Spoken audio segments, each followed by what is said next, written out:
ఓం మహాగణాధిపతయే నమః. ఓం గురుభ్యో నమః. ఓం శ్రీమాత్రే నమః.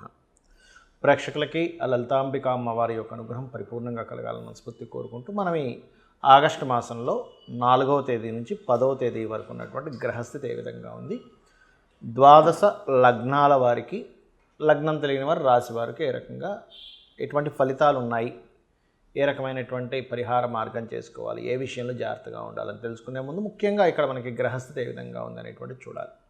మనకి వృషభంలో గురువు కుజుడు ఉన్నారు.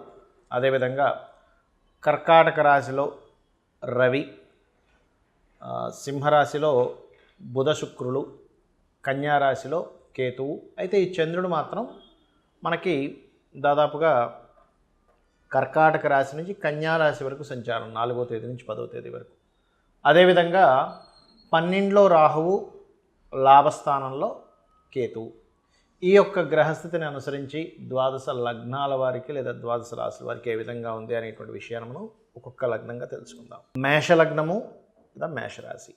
మేషం వారికి కనుక చూసుకున్నట్లయితే ఈ వారం ప్రధానంగా మీకు 4, 5 తేదీలు ఏవైతే ఉన్నాయో ఈ సమయం అనేటువంటిది కొంతవరకు మీకు ఏదైనా ప్రాపర్టీ రిలేటెడ్ సంబంధించిన లేదా పూర్వీకుల ఆస్తులకు సంబంధించిన విషయంలో కొన్ని నిర్ణయాలు తీసుకోవడము అటువంటి యోగం కనబడుతుంది. 6, 7 తేదీలు గమనించుకున్నట్లయితే ఇక్కడ పర్టికులర్గా ఏదైనా క్రియేటివ్ ఫీల్డ్లో ఉండేటువంటి వారు లేదా ఏదైనా క్రియేటివ్ రిలేటెడ్ సంబంధించిన నేర్చుకుందామని ప్లాన్ చేసేటువంటి వారికి ఇది ఒక రూట్ని చూపిస్తుంది.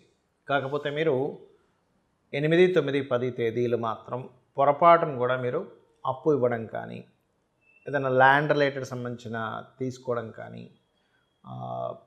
మొత్తం మీద ఏంటంటే ప్రాపర్టీస్ అప్పులు తీసుకోవడం ఇవ్వడం, ఈ విషయాల్లో ప్రధానంగా మీరు 8, 9, 10 తేదీలు చాలా జాగ్రత్తగా ఉండాలి. ఇక మిగతా అంశాలు కనుక చూసుకున్నట్లయితే ఫినాన్షియల్ గ్రోత్ బాగుంటుంది. బికాజ్ ఆఫ్ మీకు 2వ స్థానంలో 2 గ్రహాలు ఉన్నాయి. అదేవిధంగా మరొక విషయం ఏంటంటే బంధువర్గంలో ఎవరైతే ఉంటారో బంధువర్గ ద్వారా మీకు బంధువర్గంలో వాళ్ళు ఎవరైనా ఇష్టపడి వివాహ సంబంధించిన విషయాలు మాట్లాడేటువంటి యోగం ఈ వారం కనబడుతుంది. అయితే ఈ 8, 9, 10 తేదీలు మాత్రం వివాహ సంబంధించిన విషయాలు మాత్రం మాట్లాడకండి. మళ్ళీ అందులో మిగతా రోజులు ఓకే. అదేవిధంగా ఏదైనా గృహము, వాహనము కొనుగోలు చేయడానికి చేసే ప్రయత్నం కూడా ఫలిస్తుంది. సంతానానికి మీరు ఏదైనా సరే అంటే మీ యొక్క సంతానం ఏదైనా క్రియేటివ్ రిలేటెడ్, టెక్నికల్ రిలేటెడ్, కళా సంబంధించినటువంటివి ఏవైతే ఉంటాయో అవి నేర్చుకోవడానికి చూపించే ఉత్సాహానికి మీ యొక్క సపోర్ట్ లభించడము, అటువంటి వాటిల్లో వాళ్ళు కాస్త పార్టిసిపేట్ చేయడము, నేర్చుకోవడం అనేటువంటిది చాలా స్పష్టంగా గోచరిస్తుంది. వ్యాపారం ఒకటే కాకుండా ఉద్యోగ సంబంధించిన విషయంలో కూడా మీరు చేసే ప్రయత్నం ఫలించనుంది. విదేశాలకు వెళ్ళాలనుకునేటువంటి వారికి విదేశీ యోగం, ప్రధానంగా మీరు విదేశాలకు వెళ్ళాలనుకుంటున్నారండి, విదేశీ యోగం ఏ రోజుల్లో ప్రయత్నం చేస్తే బాగుంటుంది అంటే 4, 5 తేదీలు చాలా అనుకూలంగా ఉన్నాయి చెప్పాలంటే. ఇక మీరు చేయవలసినటువంటి దేవతా ఆరాధన ఏమిటి? ముఖ్యంగా మీరు సూర్య భగవానుడిని చూస్తూ ఓం నమో నారాయణాయ, ఓం భానుమండల మధ్యస్థ భైరవీ భగమాలినే నమః అని నామస్మరణ చేయండి. 8, 9, 10 తేదీలు మీ యొక్క మనస్కారకుడైన చంద్రుడు 6వ స్థానంలో కేతుతో ఉంటున్నాడు కాబట్టి కొన్ని స్ఫురణలు రావడం జరుగుతూ ఉంటుంది. కొంచెం కొన్నిసార్లు అనుకోకుండా చిన్న చిన్న మనస్పర్ధలు కూడా వస్తూ ఉంటాయి. దానివల్ల కొంచెం వైరాగ్యంగా కూడా ఉంటుంది. ఆ పర్టికులర్ టైంలో మీకు దగ్గరలో ఏదైనా గణపతి ఆలయం ఉన్నట్లయితే కాస్త వెళ్ళిరండి. కేతుగ్రహం దగ్గర దీపారాధన చేయండి. అన్ని విధాలా మీకు బాగుంటుంది.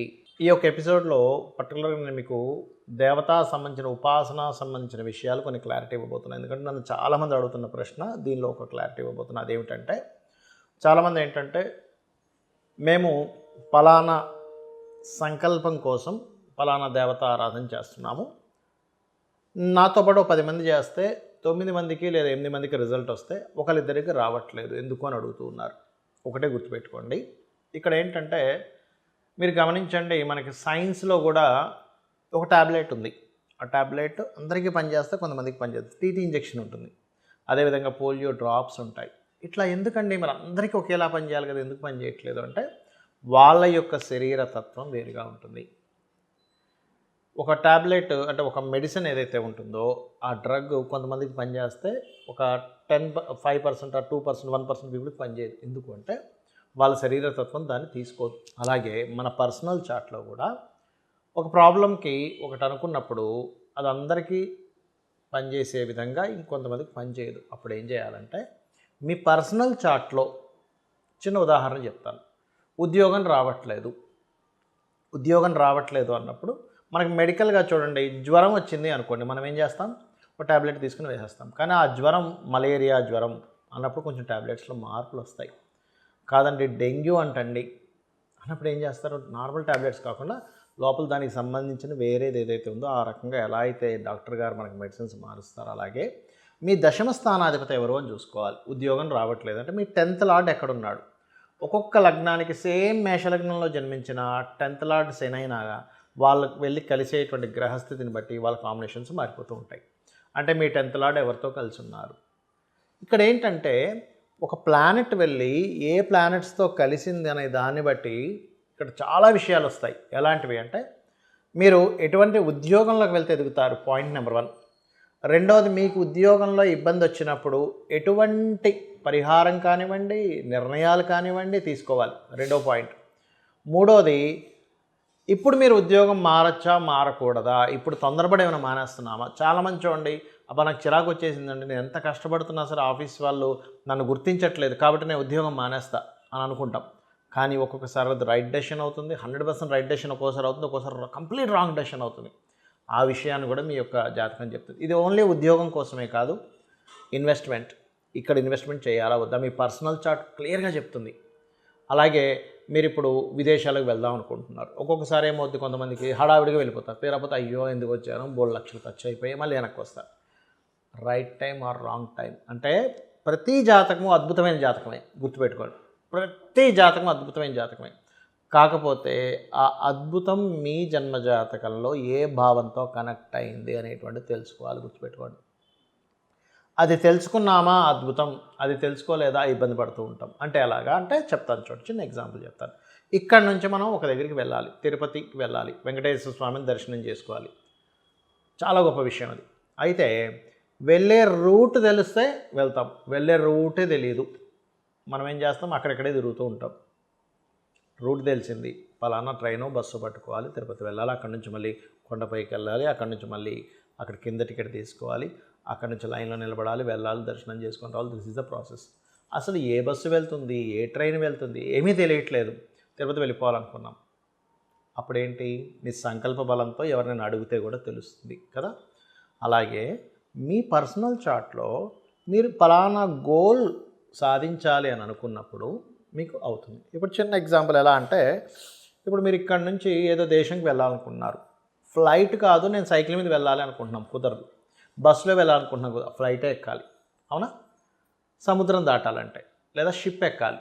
అలాగే మీ గోల్కి ఏ గ్రహ బలం కావాలి, ఐఏఎస్ అవ్వాలనుకుంటున్నానండి, లేదంటే నేను గొప్ప బిజినెస్ మ్యాన్ అవ్వాలనుకుంటున్నాను, ఫస్ట్ యోగం ఉందా లేదా. ఒకవేళ బిజినెస్సే చేయాలనుకుంటున్నాం, దానికి బిజినెస్ యోగాన్ని సంపాదించడం ఎలా. మనకి పురాణాలు కానీ ఇతిహాసాలు కానీ అన్నీ ఏం చెప్తున్నాయంటే చూడండి, ఒక మహర్షి, ఒక గొప్ప రాజు బ్రహ్మర్షిగా మారాడు, వినే ఉంటాం మనం. అంటే ఏమిటి, తపస్సుతో మనం ఏదైనా చేయొచ్చు. తపస్సు, తపన పడడము, తపన పడితే ఈ ప్రకృతి భగవంతుడు, ఈ ప్రకృతి అనేటువంటి భగవంతుడు అమ్మవారు ఏదైతుందో నీ తపనకి మెచ్చుకొని నీ జన్మజాతకంలో యోగం లేకపోయినా మీకు ఇస్తుంది. ఇది ట్రూ, నిజం అన్నమాట, సత్యం, నగ్న సత్యం అంటారు చూసారా, అంత సత్యం ఇది. అంటే ఏమిటి, మనం తపన పడాలి, 24 గంటలు అయితే తపన పడాలి. ఈ తపస్సులో మనకి పాత సినిమాల్లో చూపించినట్టుగా అదేదో మేనకాస్ వీళ్ళు ప్రత్యక్షంగానే అటు డైవర్ట్ అయిపోతాం. మన లైఫ్లో కూడా మనం ఒక గోల్ వైపు వెళ్తూ మధ్యలో ఏవో రాగానే అటు డైవర్ట్ అయిపోతాం మనం. ఆ డైవర్ట్ అయిపోవడమే మనకు మధ్యలో తపోభంగం జరుగుతూ ఉంటుంది. అలా మీ జన్మజాతకంలో ప్లానటరీ కాంబినేషన్స్ ఎట్లా ఉన్నాయి అదే మీ పర్సనల్ చార్ట్లో తెలుస్తుంది. మరి గోచారం ఏమిటండి, ఈ గోచారం ఈజ్ మీకు బయట ఉండే సిచ్యువేషన్స్, ఇప్పుడుండే ప్లానటరీ పొజిషన్స్ ఎంత బలంగా ఉన్నాయి, ఎంత బలహీనంగా ఉన్నాయి. మనం ఒక ముహూర్తం పెట్టుకుంటాం, మౌఢ్యం ఉందండి పెట్టుకోకూడదు, శూన్యమాసాలు ఉన్నాయని పెట్టుకోకూడదు అంటాం కదా. అట్లాగే గోచార బలం ఎలా ఉంది, దానికి మనం చేసే ప్రయత్నం ఎంతవరకు సపోర్ట్ చేస్తుంది అని తెలిపేదే ఈ యొక్క గోచార ఫలితాలు. కాబట్టి మీ జన్మజాతకంలో ఉండే యోగాన్ని, గోచార ఫలితాలని తెలుసుకొని మీరు పరిపూర్ణమైనటువంటి ఆనందాన్ని, విజయాన్ని అమ్మవారి అనుగ్రహంతో మీరు సొంతం చేసుకోవాలని మనస్ఫూర్తిగా కోరుకుంటూ శ్రీమాత్రే నమః.